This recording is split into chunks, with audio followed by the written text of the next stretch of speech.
안녕하세요. आज च्याप्टर 37 खिगे खाकुङ लिएर आएको छु।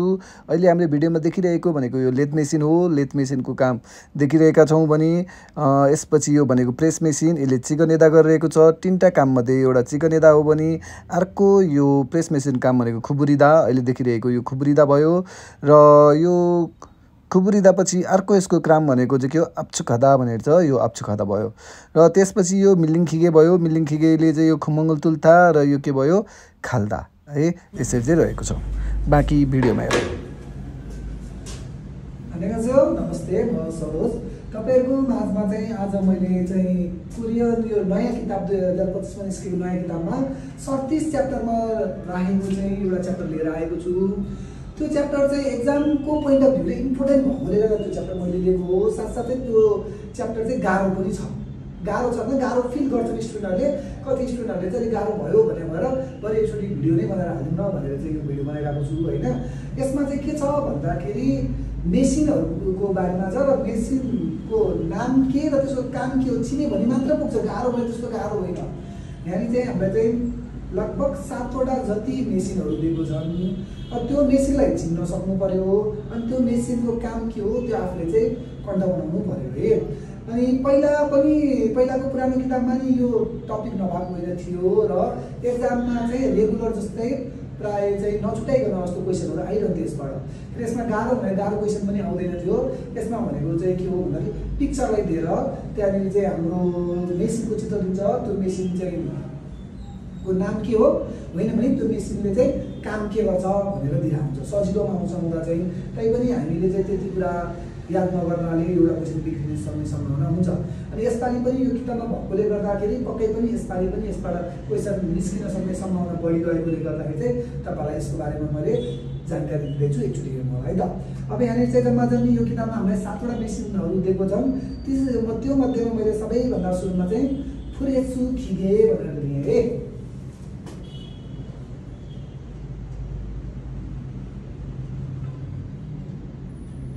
यो नाम अनुसार पनि हामीले बुझ्न सक्छौँ। यसको नाम भनेको प्रेस मेसिन। प्रेस मेसिन भनेको चाहिँ यसले प्रेस थिचेर काम गर्छ। प्राय यो चाहिँ हाइड्रोलिक जस्तो हुन्छ, माथिबाट तल आउँछ र त्यसले के हो भन्दाखेरि कति ठाउँमा चाहिँ त्यसले बङ्गाउने काम गर्छ। अब यसले हामीलाई 3टा काम दिएको छ। एउटा भनेको चाहिँ एकमा भनेको छलफाल खुरखुरिदा गर्छ। छलफाल खुरखुरिदा भनेको के हो भनेको पातालाई बङ्गाउनु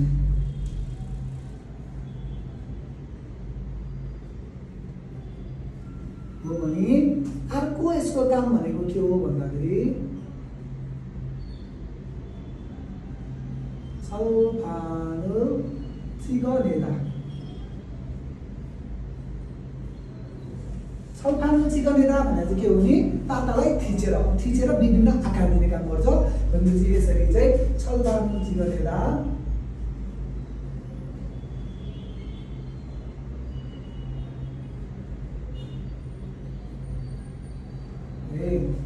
अनि अर्को भनेको 3मा चाहिँ यसको काम भनेको चाहिँ आप्चुखादा। आप्चुखादा भनेको चाहिँ प्रेस गर्नु। कुनै पनि कुरालाई चाहिँ बल लगाएर प्रेस गरेर उचाउने ओर्ने गर्ने बेला चाहिँ काम गर्छ आप्चुखादा, प्रेस गर्नु। यो रह्यो यो प्रेस खिगेको काम होइन। भनेपछि आएर नाम भयो, काम भयो। अब प्रेस मेसिनको चित्र पनि चाहिँ तपाईँले चाहिँ सजिलै चिन्न सकिन्छ। प्राय चाहिँ यो यहाँनिर चाहिँ ठुलो भाग यत्रो भाग हुन्छ। यो भागले चाहिँ एउटापट्टि पनि ठुलै हुन्छ। अनि यहाँनिर केही सामान राखेर त्यसलाई चाहिँ थिच्ने बङ्गाउने कुनै पनि आकार दिने गरेर यस्तो खालको हुन्छ है। यो चाहिँ प्रेस खिगेको चाहिँ मेसिनको फोटो चाहिँ यस्तो हुन्छ। अर्को भनेको फ्रेस सुखिगे। फ्रेस सुखिगे काम भनेको चिकन एदा। अहिले काम गरिरहेको भनेको चाहिँ यो चिकन एदा हो। यसले प्लेन पातालाई हालेर त्यो बिचमा 2टा पाल गरेर चिकन एदा गरिरहेको छ। हेर्न सक्नुहुन्छ यहाँ भिडियोमा। त्यसपछि अर्को काम भनेको यसको के हो भन्दा प्रेस मेसिनको खुबुरिदा। यसले प्लेन पातालाई हालेर बिचबाट बङ्गाइरहेको छ। तपाईले भिडियोमा देख्न सक्नुहुन्छ। र अर्को काम भनेको चाहिँ प्रेस मेसिनको के हो भन्दा आप्चुखा। र अर्को रह्यो 2 नम्बरमा हामीसँग छ सनबान खिगे। सलमान खिगे भनेको हामीले लेथ मेसिन भनेर भन्छौँ। त्यो इङ्ग्लिस वर्ड पनि हो, नेपालतिर नि हामीले लेथ मेसिन भन्छौँ। जो कसैले मेटलसँग सम्बन्धित भएर काम गर्नु भएको छ नि उसले राम्रोसँग चिनेर हुन्छ त्यो लेथ मेसिन भनेको के हो भनेर है।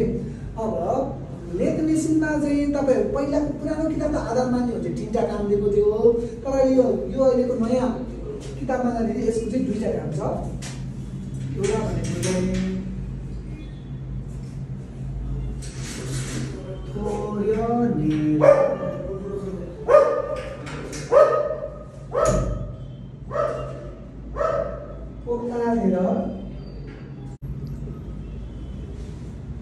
निकाल्नु र दोस्रोमा भनेको चाहिँ यसको सलमान खिगे काम भनेको चाहिँ अर्को यसले चाहिँ के गर्छ भन्दाखेरि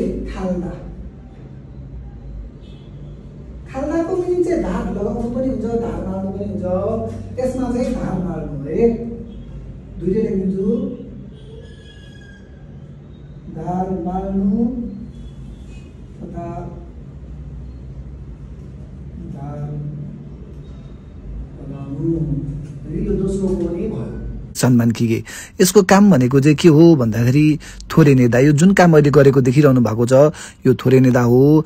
यसको अर्को काम भनेको चाहिँ खाल्दा पनि हुन्छ, यसरी नै धारहरू मार्ने काम गर्छ।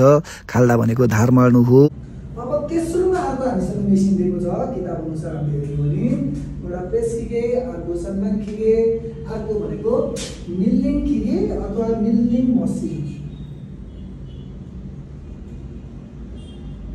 यसलाई चाहिँ हामीले नेपालमा नर्मली पाल पार्ने मेसिन भन्छौँ।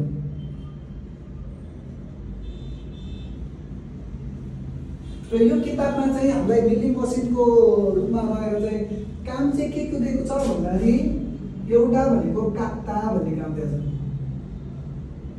काट्टाको मिनिङ के भयो? तास्नु, काट्नु। र अर्को यसले गर्ने काम भनेको के रह्यो भन्दाखेरि खुममुल नेदा। खुममुल तुल्था भनेको हुन्छ, नेदा भनेको पनि हुन्छ है। 2टा भनेको के हो? पाल पार्नु।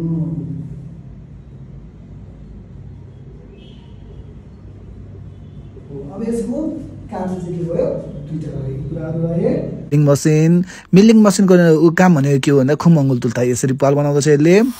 र अर्को काम भनेको चाहिँ यसको के हो भन्दाखेरि काटिरहेको छ है अलिअलि गरेर। त्यसपछि 4 नम्बरमा गएर हाम्रो चाहिँ थोरिलिङ मसिन, यो चाहिँ नामले पनि थाहा भयो होला, ड्रिल मेसिन। ड्रिल मेसिनले के गर्छ? पाल बनाउने काम गर्छ। यसको काम भनेको चाहिँ एउटै रह्यो, त्यो भनेको के हो?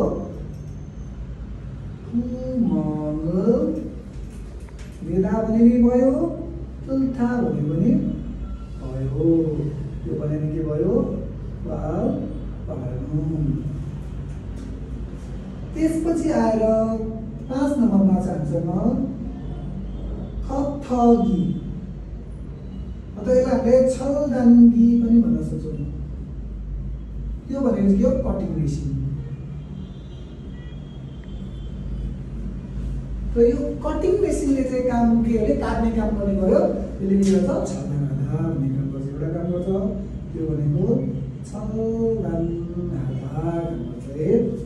र 6 नम्बरमा जाँदाखेरि हामीसँग छ योङजब्गी भनेको यो वेल्डिङ मेसिन हो। वेल्डिङ मेसिनले काम के गर्छ भन्दाखेरि फलाफल जोड्ने काम गर्ने भयो है।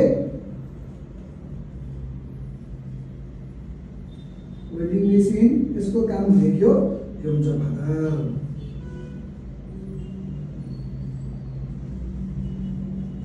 योङजब्गा भनेको भयो छलदाङ्गी भनेको काम भयो। योङजब्गा भनेको वेल्डिङ गर्नु। यति भइसकेपछि 7 नम्बरमा अर्को हाम्रो मेसिनको नाम दिएको छ एयर कम्प्रेसर। इङ्ग्लिस वर्ड हो यो, एयर कम्प्रेसर। तपाईँहरूले नि यो युज गरेर होला। नर्मली बाइकहरूमा हावा हाल्दाखेरि आज पनि हामीले देख्छौँ त्यो बाइकमा हावा हाल्ने पसलमा प्रायः त्यो चढेपछि टुटु गर्ने यस्तो आवाजहरू पनि आइरहेको हुन्छ। त्यसले चाहिँ के गर्छ? बाहिरको हावालाई चाहिँ भित्र तानेर प्रेस गरेर चाहिँ बाहिर फ्याल्ने काम गर्छ। त्यसलाई चाहिँ कम्पुरेसन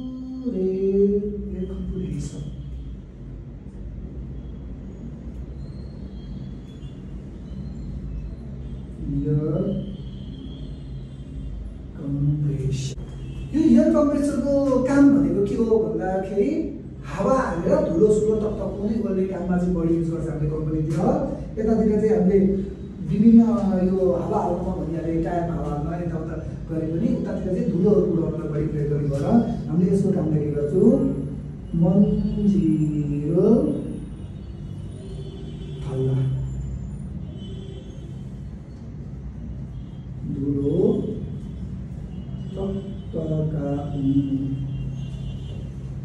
यति भयो। यसमा अरू मेसिन त तपाईँलाई चिन्न गाह्रो हुँदैन। मैले प्रेस मेसिन कस्तो हुन्छ देखाइदिएको थिएँ। सन्तान खिगेर ड्रिलिङ मसिनले चाहिँ कहिले कहिले स्ट्रिङहरूलाई चाहिँ के गर्छ भन्दाखेरि मेसिन चिन्नमा पनि अलिकति गाह्रो बनाइदिन्छ। सन्तान खिगेको काम गर्ने तरिका मेसिन कस्तो हुन्छ भन्दाखेरि यसको चाहिँ सञ्चालन हुने तरिका भनेको दायाँ बायाँबाट हुन्छ। दायाँ बायाँ भन्नुको अर्थ हामीले छुवा भनेर होइन मेसिनहरू सञ्चालन हुने विधि पनि यो अगाडि च्याप्टरमा थियो भनेपछि यसमा यतापट्टि केही पनि जुन चाहिँ फलामको रडहरू हुन्छ त्यसलाई यहाँनिर राख्ने गर्छौँ। यो यतापट्टिको यो भाग घुम्छ, यतापट्टिको भाग भनेर चाहिँ फिक्स हुन्छ र यसलाई यता सारेर यसलाई चाहिँ हामीले कोदामी गर्ने कामहरू चाहिँ गर्न सक्छौँ। यस्तो तरिकाले चाहिँ सन्तानले दायाँ बायाँ फर्केको अलिकति लामो हुन्छ, यस्तोमा लामो हुन्छ। यो चाहिँ के हो भन्दाखेरि होरिजेन्टलमा भएर काम गर्छ है। होरिजेन्टल अवस्थामा काम गर्छ भने मिलिङ मसिन चाहिँ के छ भन्दाखेरि ठाडो हुन्छ, तल माथि हुन्छ। माथि र तल हामीले चाहिँ के हो भन्दाखेरि सान्धा भन्छौँ, तल माथि गरेर काम गर्ने हुन्छ। यसमा यस्तो भयो, यसरी आएको हुन्छ अनि यहाँबाट यस्तो चुच्चो ड्रिल गर्ने जस्तो हुन्छ र हामीले चाहिँ यहाँनिर केही राखेर चाहिँ सामान राखेर चाहिँ काम गर्ने हुन्छ। यो चाहिँ ठाडो परेको हुन्छ, भर्टिकलमा हुन्छ। यो भर्टिकलमा हुने चाहिँ के भयो त हाम्रो भन्दाखेरि मिलिङ मसिन भयो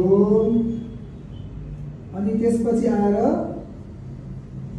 यो होरिजेन्टली काम गर्ने चाहिँ के भयो त लेथ मेसिन भयो।